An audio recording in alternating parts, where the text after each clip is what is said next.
Muhammad SAW adalah manusia terbaik yang diutus oleh Allah. Memang beliau dipilih oleh Allah Subhanahu wa Ta'ala. Nabi Muhammad SAW adalah orang yang terkemuka di kaumnya, jalur nasabnya terkenal suci, akhlaknya suci, dan satu kota Mekah meyakini kalau Nabi Muhammad SAW adalah orang yang terpercaya.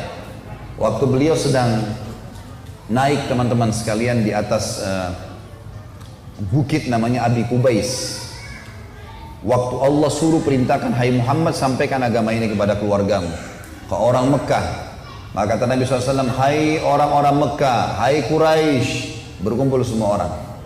Kata Nabi SAW, kalau seandainya saya mengatakan di luar pintu gerbang Mekah sekarang ada pasukan musuh yang akan menyerang kalian, apakah kalian percaya?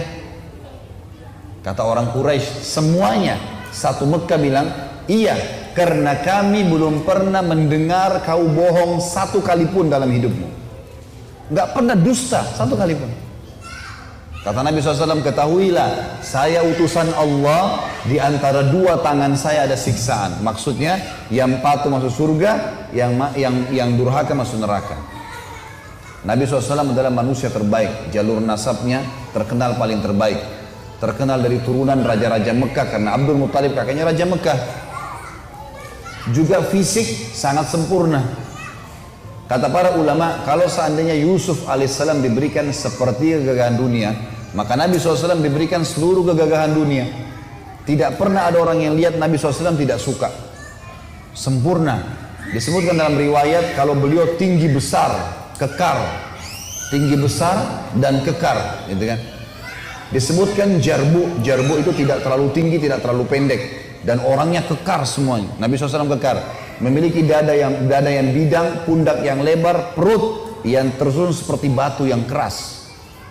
Nabi SAW tinggi, putih, saking putihnya pipi beliau kemerah-merahan SAW.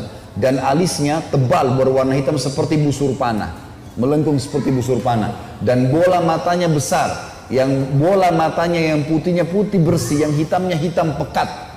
Sampai para sahabat mengatakan, kalau kami ingin bercermin di mata Nabi SAW, kami bisa bercermin karena jernihnya. Hidungnya mancung dan lancip. Beliau memiliki bibir, pipi dan dahi yang sepadan dengan wajah yang tidak oval dan juga tidak bulat.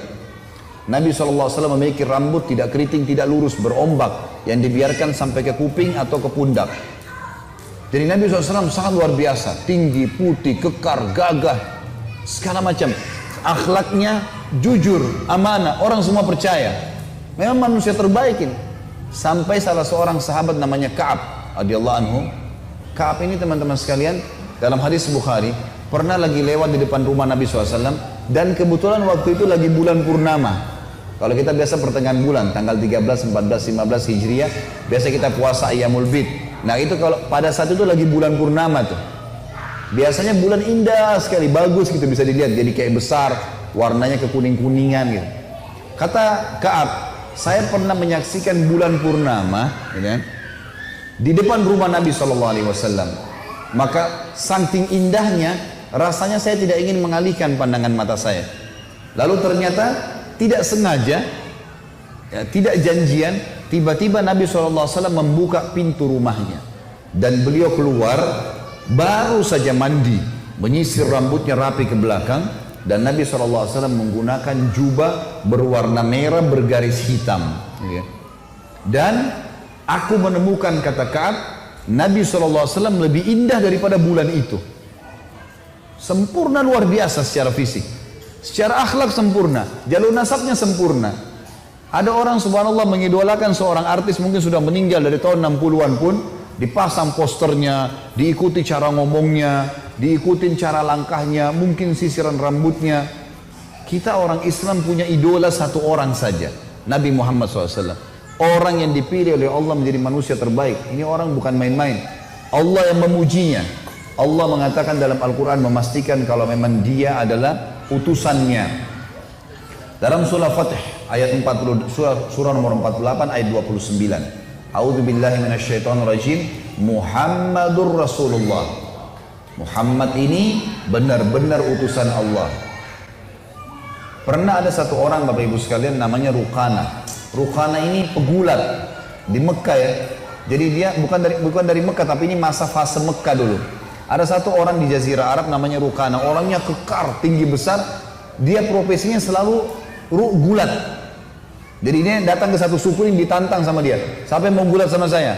Kalau kalah, saya siap menjadi pembantunya selama setahun, gitu-gitulah. Kalau saya menang, kalau dia menang, dia ambil istrinya orang, ngambil hartanya, ngambil anaknya. Itu yang selalu dikerjakan oleh Rukana, dan tidak pernah kalah gulat, karena orangnya tinggi besar, kekar.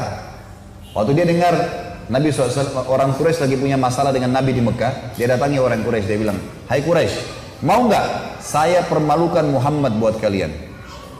Kata orang Quraisy, "Bagus, buat. Apa yang kalian mau balas? Apa saja kau minta kami kasih. Permalukan dulu Muhammad."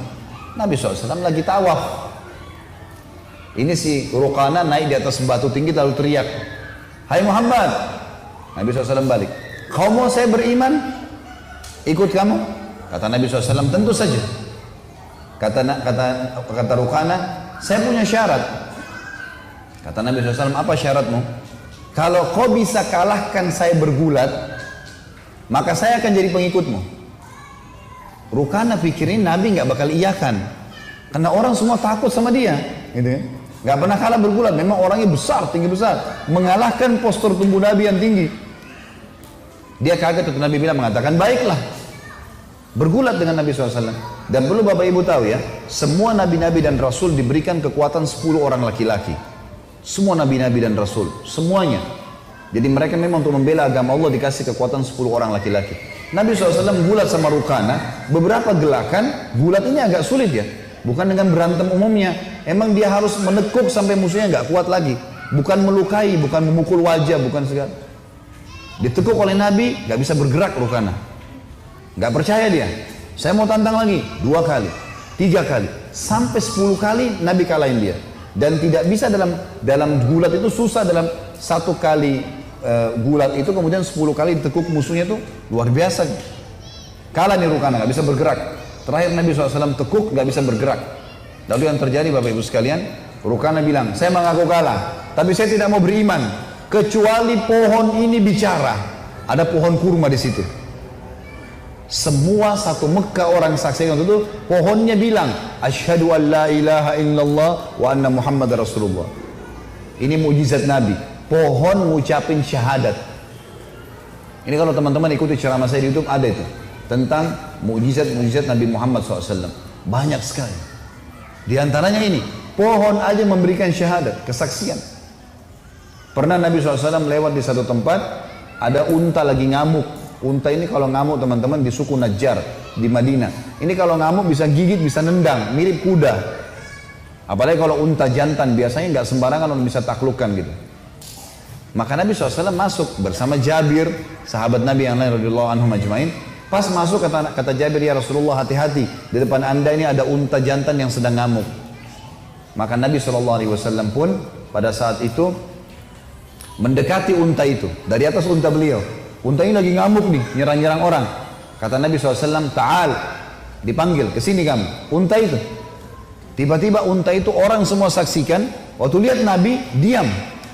Kemudian mulutnya diturunkan ke tanah, lalu diseret sama dia sampai di hadapan Nabi. Unta ini diseret sampai di mulutnya sampai di depan Nabi sebagai bentuk kehinaan. Lalu unta itu kata Nabi, "Angkat kepalamu." Diangkat kepalanya. Lalu Nabi bilang, "Mana tali kekangannya?" Diambil tali kekangan, diikatlah. Lalu kata Nabi SAW, "Demi zat Allah yang ubun-ubunku dalam genggamannya, tidak ada sesuatu pun di langit dan di bumi melainkan tahu kalau aku utusan Allah. Mau batu, mau air, mau udara, mau hewan-hewan, tahu semua. Tidak ada sesuatu pun, bisa benda mati, bisa benda hidup dalam mata manusia, di langit dan di bumi, kecuali tahu aku adalah utusan Allah, kecuali pembangkang dari jin dan manusia.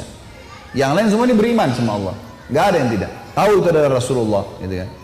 Sekarang para ilmuwan pun teman-teman sekalian, para pemikir Barat, non Muslim juga mengatakan, kalau ya tidak ada pemimpin dunia seperti Muhammad. Dalam 23 tahun dia berjuang di Mekah, 13 tahun, 10 tahun di Madinah, kemudian memiliki pengikut terbanyak di dunia. Ini fakta lapangan semuanya.